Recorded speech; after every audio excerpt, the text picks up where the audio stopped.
ओम नमः शिवाय। हर हर महादेव। जय श्री गणेश। बुधवार की व्रत कथा।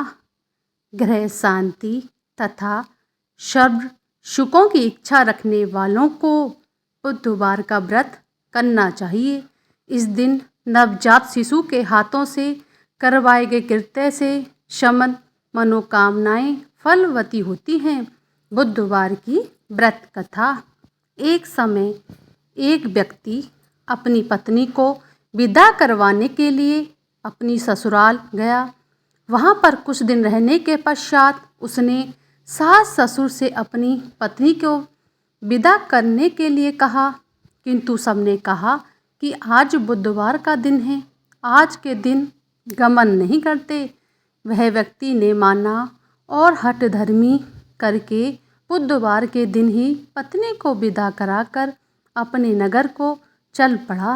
राह में उसकी पत्नी को प्यास लगी तो उसने अपने पति से कहा कि मुझे बहुत ज़ोर से प्यास लगी है। तभी वह व्यक्ति लोटा लेकर रथ से उतरकर जल लेने चला गया। जैसे ही वह व्यक्ति पानी लेकर अपनी पत्नी के निकट आया तो वह यह देखकर आश्चर्य से चकित रह गया कि ठीक अपनी ही जैसी सूरत तथा वैसी ही वेशभूषा वाला एक व्यक्ति उसकी पत्नी के पास रथ में बैठा हुआ है। उसने क्रोध से कहा कि तू कौन है जो मेरी पत्नी के निकट बैठा हुआ है। दूसरा व्यक्ति बोला, यह मेरी पत्नी है, मैं अभी अभी ससुराल से विदा कराकर ला रहा हूँ। वे दोनों व्यक्ति परस्पर झगड़ने लगे तथा राज्य के सिपाही आए और लोटे वाले व्यक्ति को पकड़ने लगे। स्त्री से पूछा, तुम्हारा असली पति कौन सा है?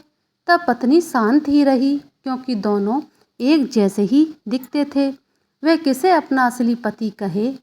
वह व्यक्ति ईश्वर से प्रार्थना करता हुआ बोला, हे परमेश्वर, ये कैसी लीला है आपकी। सच्चा झूठा बन रहा है और झूठा सच्चा बन रहा है।